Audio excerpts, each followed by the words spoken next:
बता दो।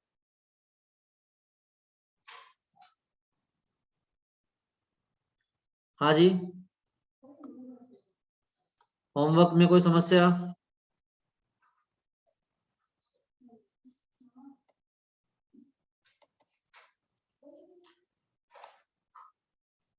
वेक्टर की मिसलेनियस में या 10.1 में कोई समस्या हो तो आप पूछ लीजिए।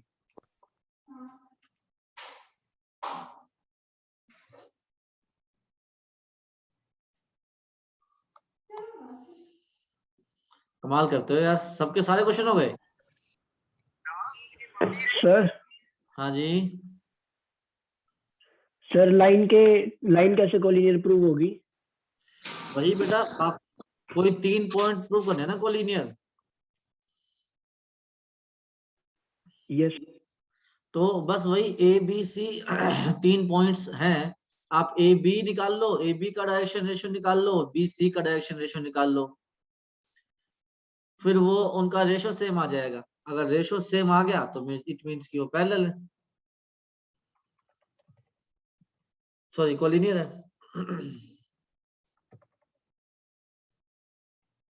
ठीक है जी, चले। सर में भी आई कैप से भी आएगी कर क्या, सकते हैं। जैसे सर वेक्टर में आते थे? क्या? सर जैसे 2 पॉइंट है तो सर उसकी लाइन क्या बनेगी पूरी? वो तो आज बताऊंगा, वो तो आज बताऊंगा। सर मैग्नीट्यूड वाले तरीके से भी कर सकते हैं। बिल्कुल कर सकते हैं, बिल्कुल कर सकते हैं जी, बिल्कुल कर सकते हैं, लेकिन वो मैं रिकमेंड नहीं करूंगा। चलिए, आई थिंक ऑलमोस्ट जनता आ चुकी है और बाकी जनता आती रहेगी साथ साथ। मुझे इतना बता दो कि 13.1 कर ली क्या सबने?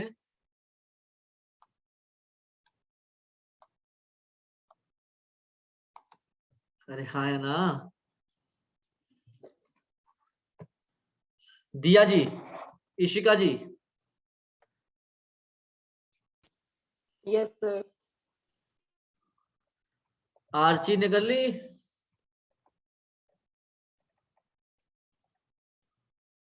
No sir. चलो हनी बेटा आपने?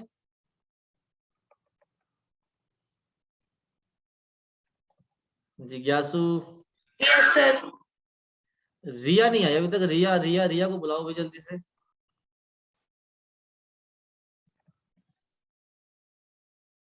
चलो खैर, आज का लेक्चर शुरू करते हैं।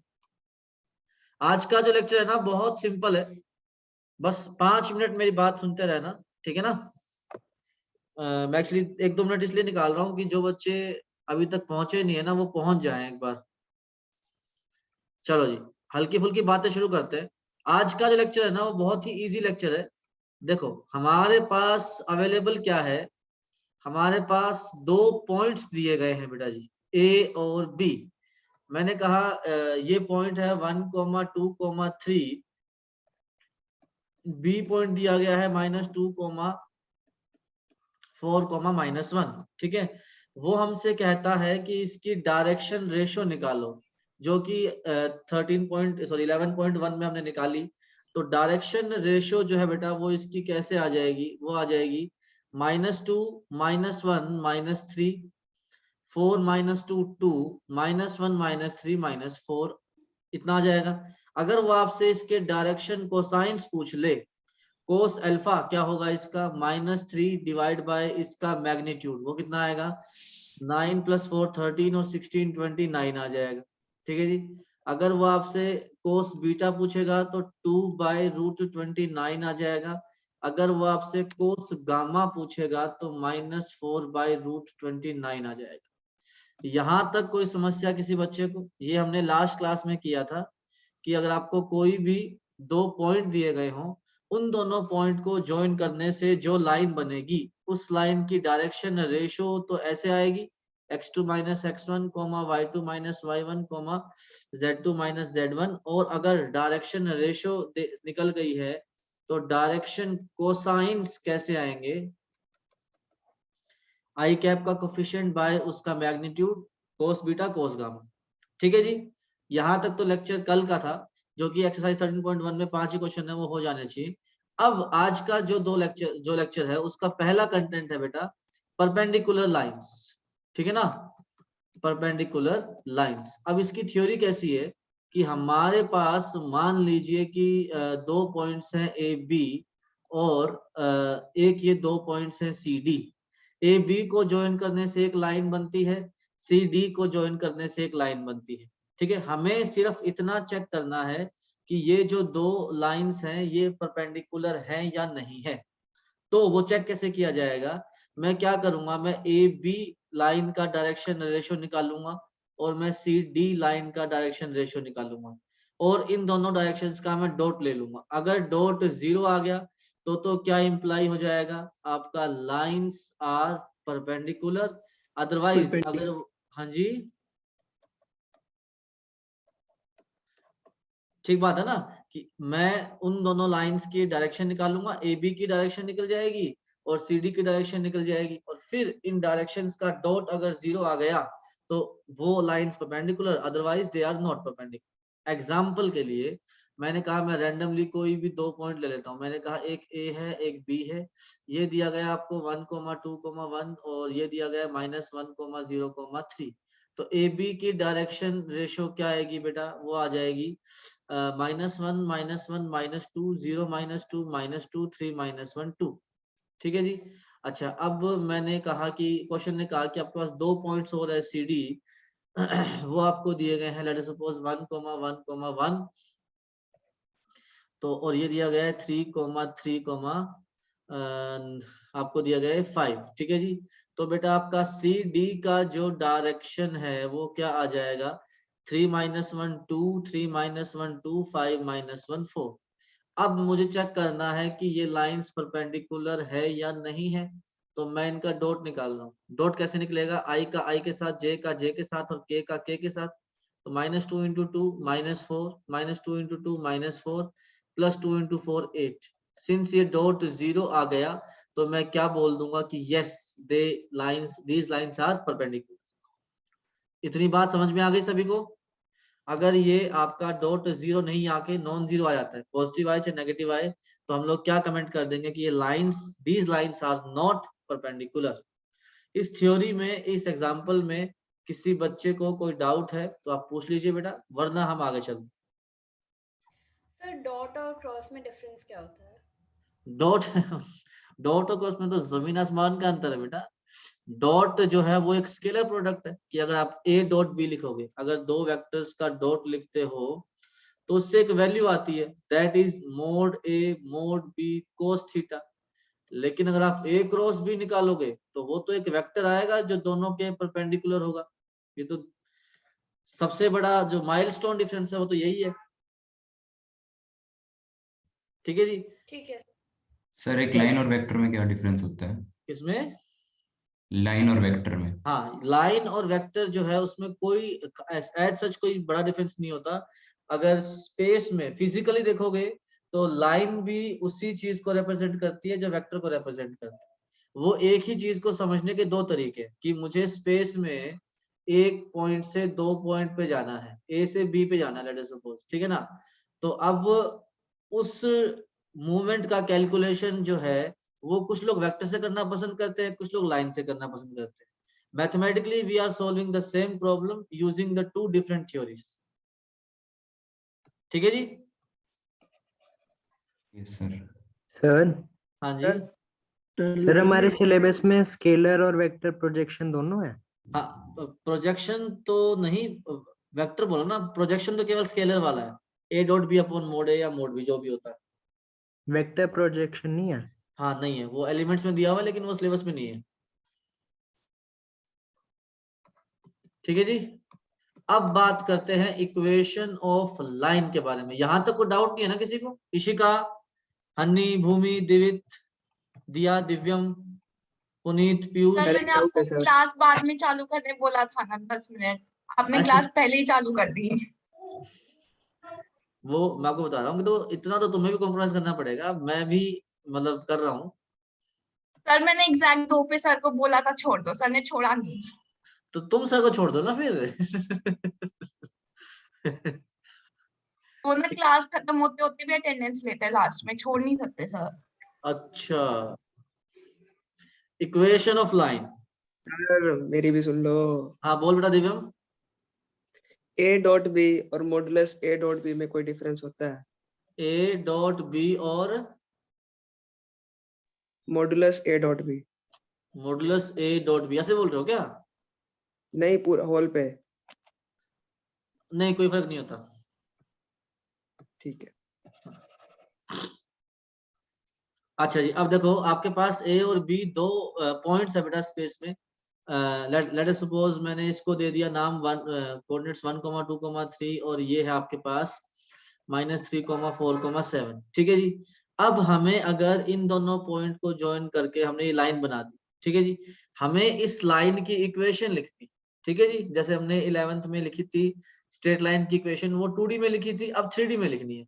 अब 3D में लाइन की इक्वेशन जो है दो फॉर्म में लिखी जाती है। पहली फॉर्म होती है बेटा हमारी वेक्टर फॉर्म, कि मैं इसको वेक्टर की हेल्प से लिखूंगा। दूसरी फॉर्म होती है हमारी कार्टेशियन फॉर्म, कि मैं इसको वेक्टर यूज नहीं करना चाहता, मैं इसको सिंपल XYZ वेरिएबल्स में लिखूं। ठीक है, पहले दोनों का अपीयरेंस देखेंगे, फिर उस अपीयरेंस को हम लोग अप्लाई करना सीखेंगे। वेक्टर फॉर्म किसी भी लाइन की होती है R = A + λB।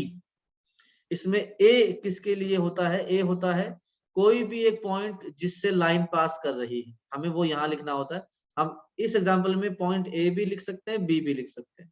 और B होता है उस लाइन की डायरेक्शन रेशियो, कि उस लाइन की डायरेक्शन रेशियो क्या है। ठीक है जी। अच्छा, कार्टेशियन फॉर्म क्या होती है किसी भी लाइन की? वो होती है x - x1/a, y - y1/b = z - z1/c। इसमें x1 y1 z1 क्या होता है? x1 y1 z1 is the point through which line is passing, और a b c जो है वो डायरेक्शन कोसाइंस से आते हैं, डायरेक्शन रेशियो से आते हैं। जैसे सबसे पहले मैं इस ए बी की डायरेक्शन रेशियो लिख देता हूँ। ए बी की डायरेक्शन रेशियो क्या आएगी बेटा?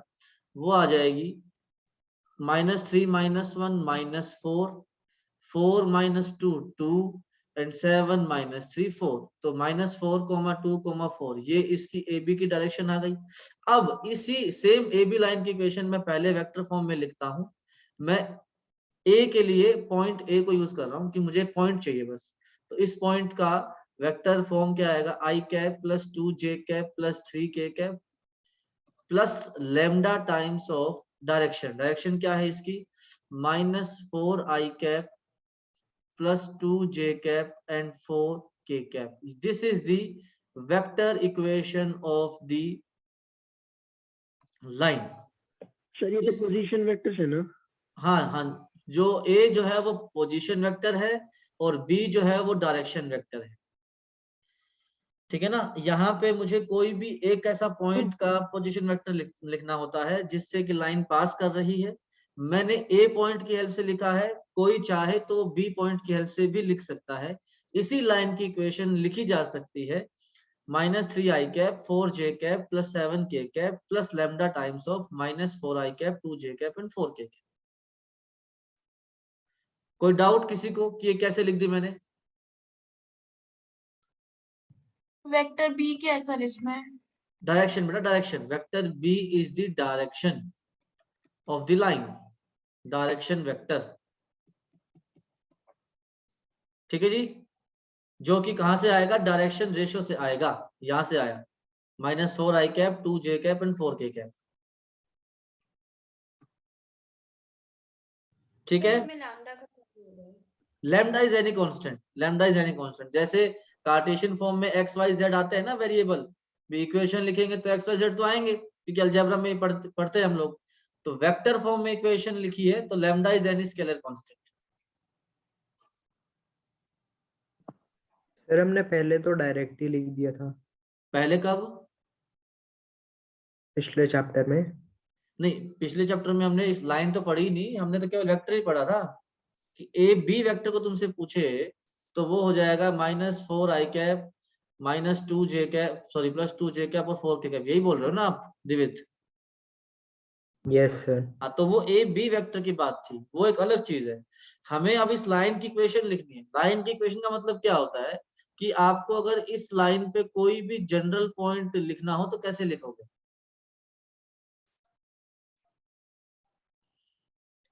ठीक है जी। सर वेक्टर फॉर्म फिर से बताना। देखो, वेक्टर फॉर्म आर होता है हमारा ए प्लस लेमडा बी। पहली बात तो ये अपीयरेंस है उसका, ये आपको समझना है, याद रखना है। अब इसमें सिर्फ इतना समझना है कि A stands for the position vector of any point through which line is passing. B stands for the direction of the line which is direction vector. अब मैंने कैसे किया इस एग्जांपल को यूज करने के लिए, मैंने कहा कि मैं ए पॉइंट को यूज कर रहा हूं एज अ पोजीशन वेक्टर।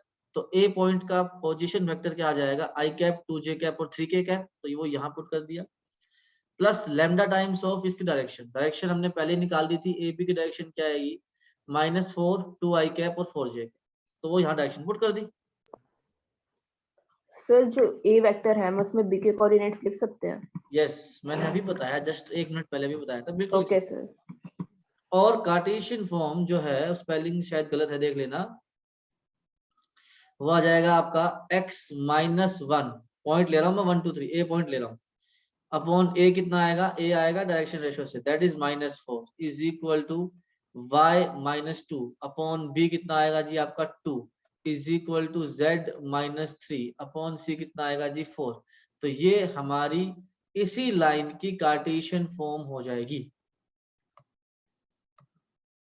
ठीक है जी। आई होप कि अब सबको बड़े इजीली समझ में आ गया होगा। अब एक छोटी सी बात और, फिर क्वेश्चन पे आते हैं। जैसे मान लो सर हमें, हाँ जी, सर एक बार पिछली स्लाइड लगाना। 1 मिनट बेटा। हाँ जी, इसके अंदर अगर हम 1 2 3 की जगह -3 4 और 7 ले तो? बिल्कुल सही आंसर है।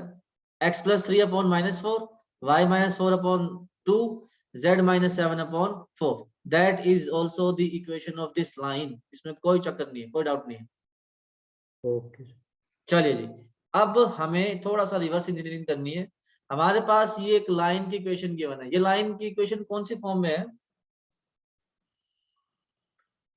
कार्टेशियन। कार्टेशियन फॉर्म में। अब वो आपसे पूछता है, मुझे ये बताओ कि ये लाइन जिस फिक्स पॉइंट से पास करती है उस फिक्स पॉइंट के कोऑर्डिनेट्स क्या हैं? तो वो कैसे आ जाएंगे जी? हमें पता है कि इस अपीयरेंस में, इस अपीयरेंस -1 में, -2 3। यस, -1 -2 और 3, आपका x-x1, y-y1 और z-z1। यहाँ फ्रैक्शन के न्यूमरेटर में मुझे वो फिक्स पॉइंट मिलता है। और फिर तुमसे पूछे कि ये लाइन की डायरेक्शन रेशियो क्या है, तो कितना आ जाएगा? 3, -4, 2। इतनी बात सही है? किसी बच्चे को कोई डाउट? अब वो आपसे इसी क्वेश्चन में कह दे कि right the vector form also, तो कितनी आ जाएगी? -i cap -2j cap +3k cap plus lambda times of 3i cap -4j cap +2k cap. इसी लाइन की ये वेक्टर फॉर्म आ गई। किसी भी बच्चे को कोई डाउट हो तो पूछ लीजिए बेटा, अदरवाइज हम लोग क्वेश्चन शुरू कर रहे हैं। सर हाँ जी। सर इन दोनों फॉर्म को इक्वेट तो नहीं कर सकते ना? नहीं नहीं, इक्वेट नहीं कर सकते यार, इक्वेट थोड़ा कर सकते हैं। वो कार्टेशियन फॉर्म में, वो वेक्टर फॉर्म में। दोनों फॉर्म बस समझ में आने चाहिए आपको। सर हाँ जी, सर ये लाइन तो 2D में होती है ना, तो यहाँ पे z कोऑर्डिनेट कैसे आएगा? ये लाइन 3D में है बेटा। 3 एक्सिस है, लाइन 3D में क्यों नहीं हो सकती? ये ले यार, कमाल की बात कर दी। देखिए, एक पॉइंट ये रहा हवा में, एक पॉइंट ये रहा। ठीक है, ठीक है। चलिए जी, क्वेश्चंस पे आते हैं अब।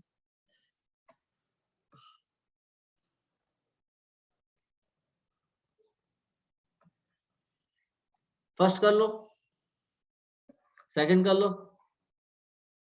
एंड फिफ्थ कर लो।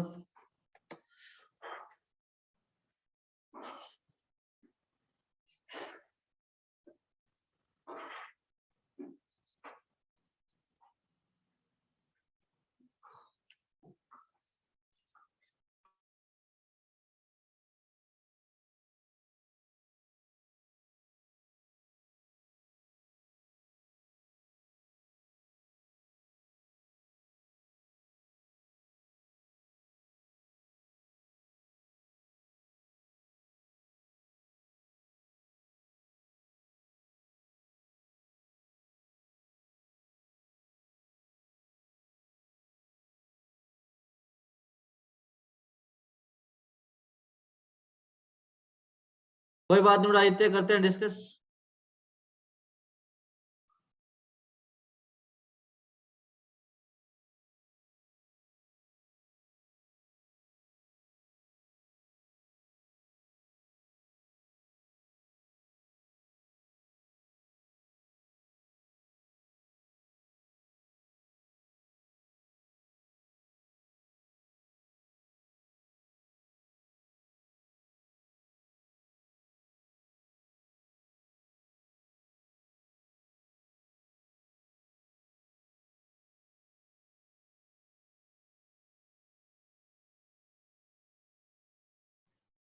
फर्स्ट हो गया भाई?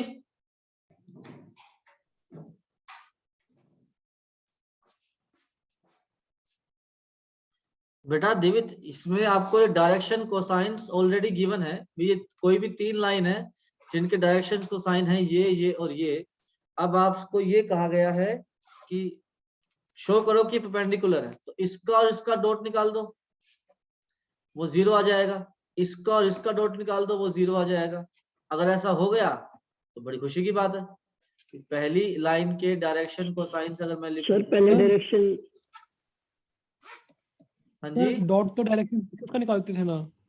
डायरेक्शन 12 रेशियो नहीं minus करेंगे 3। सर। अरे डायरेक्शन रेशियो का निकाल लो चाहे डायरेक्शन कोसाइन का निकाल लो, वो तो एक ही बात है। सेंस डायरेक्शन मिलनी चाहिए मुझे, वो रेशियो की फॉर्म में मिले चाहे कोसाइन की फॉर्म में मिले। अब ये सर रेशियो तो, निकालने के लिए सिर्फ 13 हटा देंगे। हाँ, अगर आप डायरेक्शन रेशियो निकालने की बहुत तीव्र इच्छा रखते हो तो कोई खास बात नहीं है, पहले इसको 13 से मल्टीप्लाई कर देंगे, है ना। These are the direction cosines, ये क्वेश्चन में कहा गया है। और डायरेक्शन रेशियो कैसे आएगा अगर निकालने की इच्छा है तो 12, -3, -4, इसका डॉट विद 4, 12, 3। ठीक है जी, तो डॉट कितना आ जाएगा आपका 12, 4, 48, -36, -12। क्या ये 0 आ गया क्या?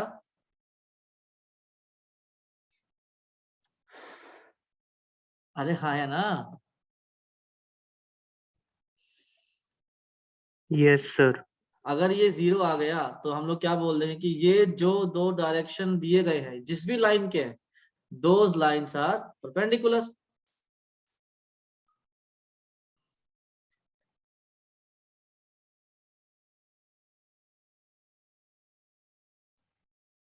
सर फर्स्ट और सेकंड के निकाल लिए सर। हाँ बेटा, फर्स्ट और सेकंड के निकाल लिए, अब सेकंड और थर्ड के, और फर्स्ट और थर्ड के भी निकालने पड़ेंगे। मतलब ठीक है, निकालने तो पड़ेंगे ही, लेकिन वो अब क्लास में नहीं करेंगे ना अपन, वो तो ऑब्वियस सी बात है कि तुम घर पे कर लोगे आराम से। बट सर फिर वो पैरेलल नहीं होनी चाहिए। बेटा वो आप 2D में सोच रहे हो, आप जिज्ञासु इस तरह सोच रहे हो ना कि ये 2 परपेंडिकुलर, फिर ये 2 परपेंडिकुलर, तो ये आपस में पैरेलल। वो 2D में है ना, आप 3D में समझो इस चीज को। 3D में बड़े आराम से बन सकता है ऐसा, 3 लाइंस आपस में म्यूचुअल XYZ एक्सिस यार, ये ले, हाँ ये आपस में परपेंडिकुलर होते हैं, समझ गए ना। Yes, sir. y एक्सिस जो है वो x से परपेंडिकुलर है और y एक्सिस जो है वो z से परपेंडिकुलर है, तो क्या x और z क्या पैरेलल हो गए? नहीं, वो परपेंडिकुलर है।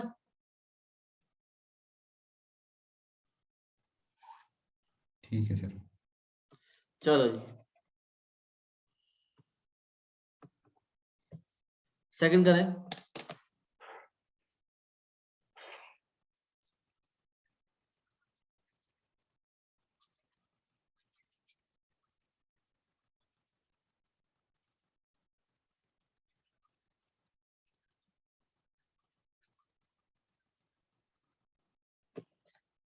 रिया नहीं आई भी, क्या बात, ना ही वो आ रही प्रियाशा, ना ही ये शिकारी।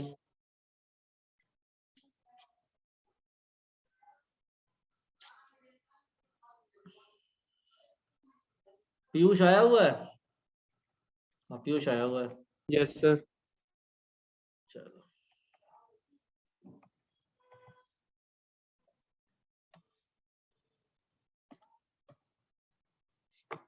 show that lines through the points 1, -1 and 2 ये एक पॉइंट ए है, ये एक पॉइंट बी है, 1 - 1 and 2, 1 - 1 and 2, और ये क्या है 3 4 and -2 is perpendicular to 0 3 2 and 3 5 6, 0 3 2 and 3 5 6।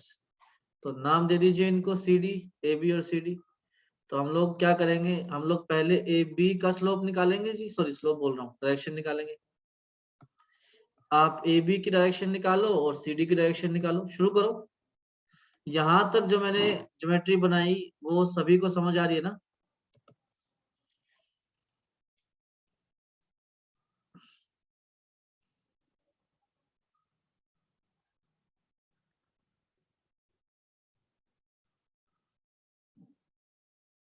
हाँ जी,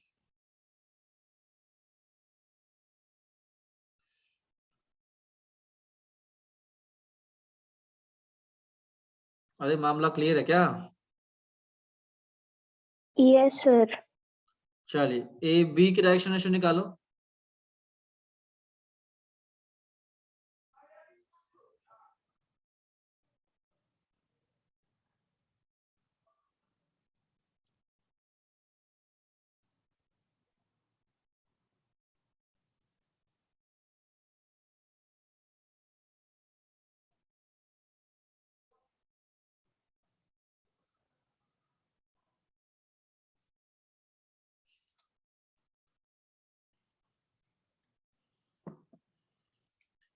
ए बी की डायरेक्शन क्या आएगी जी? 3 - 1 2, 4 - +1 5, -2 -2 -4।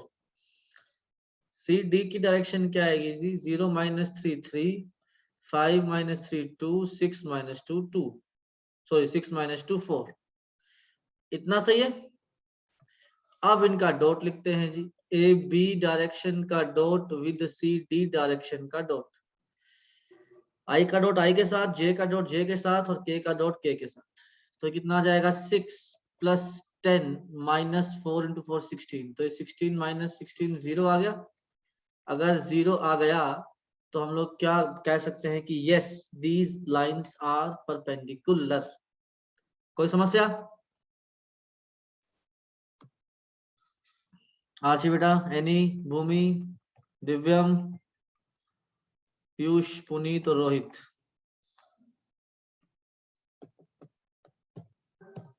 चलिए नो सर, ठीक है। पांचवा करो, फिफ्थ करो,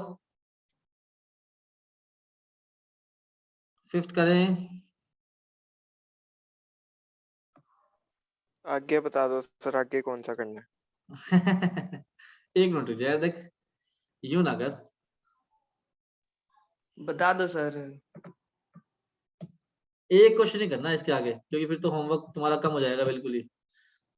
बता दो सर, इतने वो कर लेते हैं। 6 कर लो तुम भी क्या याद रखोगे। गुड आफ्टरनून, जल्दी याद है आज तो। अच्छा हाँ, टाइम हो गया, सॉरी।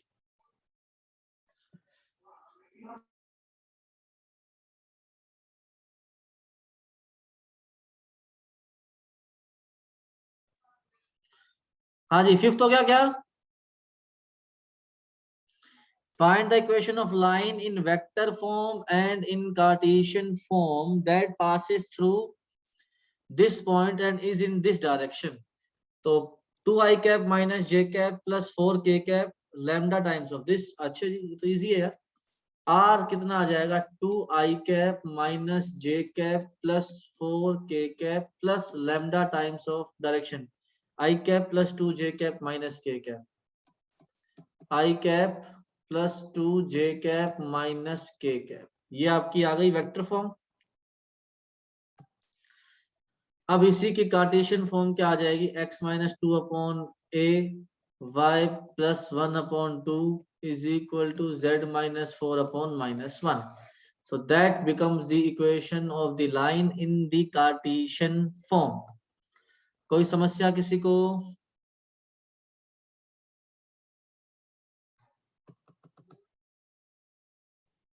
यार हाय ना तो बोल दो यार, यूं तो ना करो। चलिए अति उत्तम। क्वेश्चन नंबर 6 पे आते हैं। आज का अंतिम प्रश्न है ये। इस हफ्ते में हम लोग 3D कंप्लीट कर देंगे, है ना। फरवरी फर्स्ट वीक तक सिलेबस पूरा कर देंगे भाई, मोस्ट प्रोबेबली। उसके बाद तुम्हारे धड़ाधड़ टेस्ट और धड़ाधड़ रिवीजन। सर आप पहले तो 28 फरवरी कह रहे थे। नहीं तो सिलेबस बहुत कम है ना यार। मैंने एक्चुअली पहले वो चैप्टर देखे नहीं थे। जो डिफरेंशियल इक्वेशन है वो बहुत आसान चैप्टर है, और जो प्रोबेबिलिटी है वही बहुत आसान चैप्टर है। इंटीजर से रिलेटेड, इंटीग्रल से रिलेटेड है क्या डिफरेंशियल इक्वेशन? नहीं नहीं नहीं नहीं नहीं। सर डिफरेंशियल इक्वेशंस में इंटीग्रल्स है तो नहीं, इंटीग्रल्स तो है लेकिन वो बहुत फंडामेंटल इंटीग्रेशन है, उसमें कुछ बड़ी बड़ी बातें नहीं करनी इंटीग्रेशन को लेके। मतलब साइन एक्स का इंटीग्रेशन माइनस कोस एक्स होता है, ये तो पता ही है अपने को।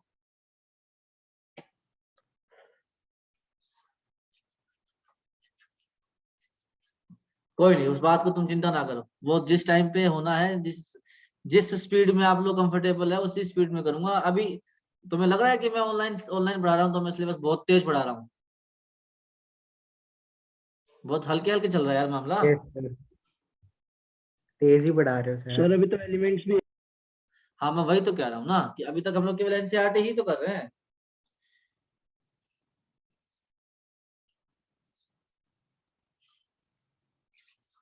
चलिए, find the Cartesian equation of line which passes through this point and parallel to this line. अगर इसके पैरेलल है तो जो इस लाइन की डायरेक्शन रेशो वही रिक्वायर्ड लाइन की डायरेक्शन रेशो हो जाएगी ना।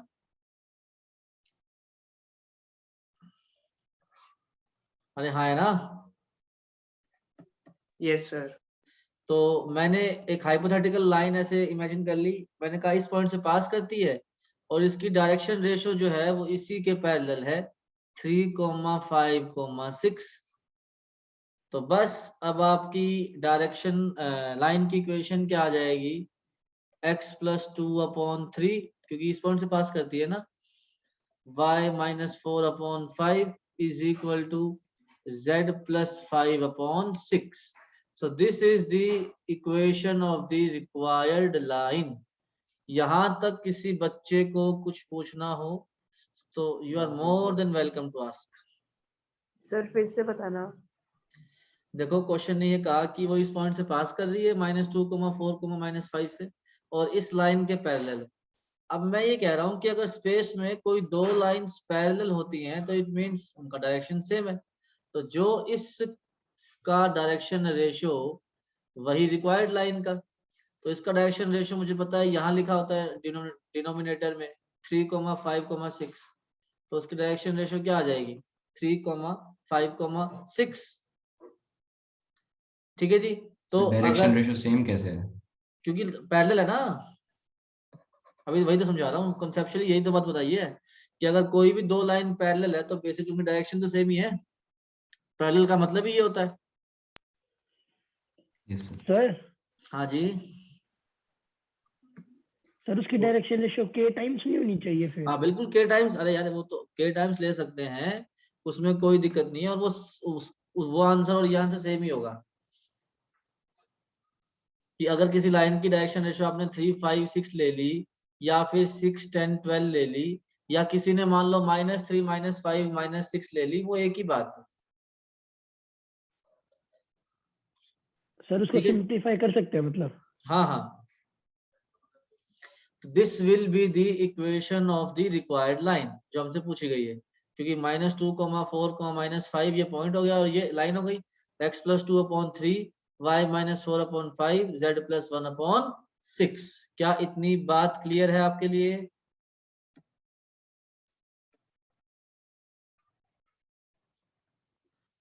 हाँ जी। Yes sir. चलिए ठीक है, तो आज की क्लास का यहाँ समापन करते हैं। होमवर्क नोट कर लीजिए सभी लोग, बहुत जरूरी है। होमवर्क में हमें क्वेश्चन नंबर 1 से लेकर 9 तक करना है बेटा 11.2 के। जिन्होंने 11.1 कंप्लीट नहीं की है वो कंप्लीट कर दीजिए।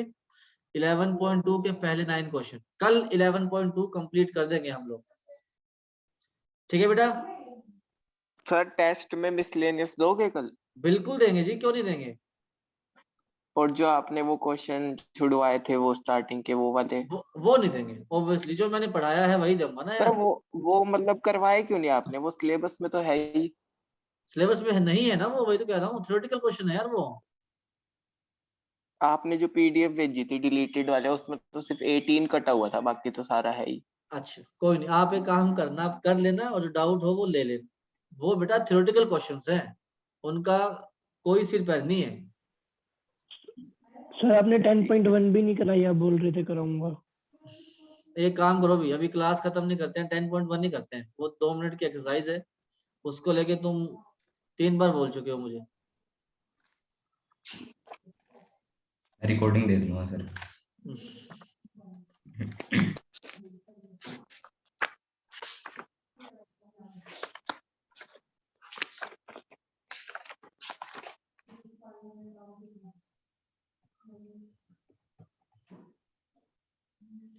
हाँ भाई, ये है 10.1।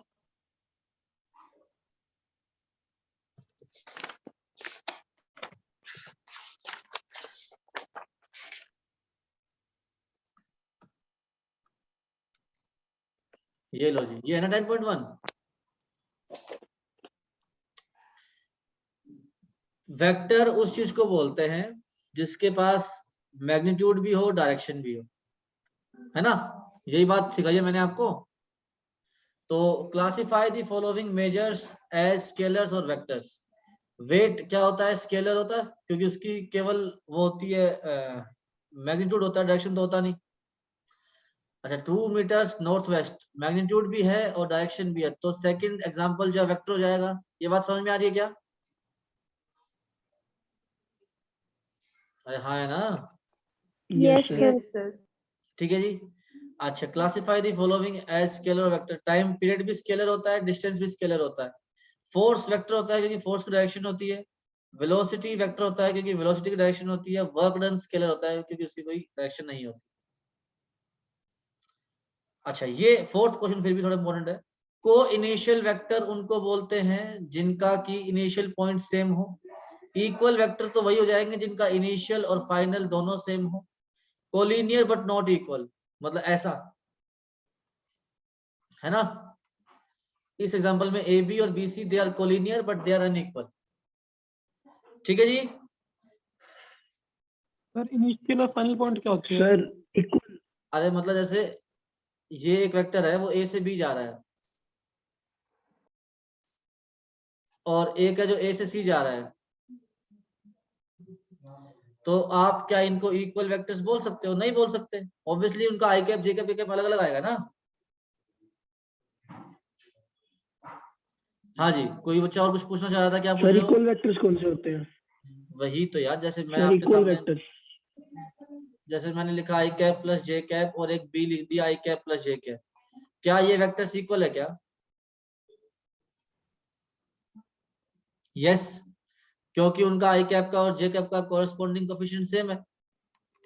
तो इसको एनसीईआरटी की लैंग्वेज में कैसे कहते हैं कि जो सेम पॉइंट से स्टार्ट हो, सेम पॉइंट पे एंड हो।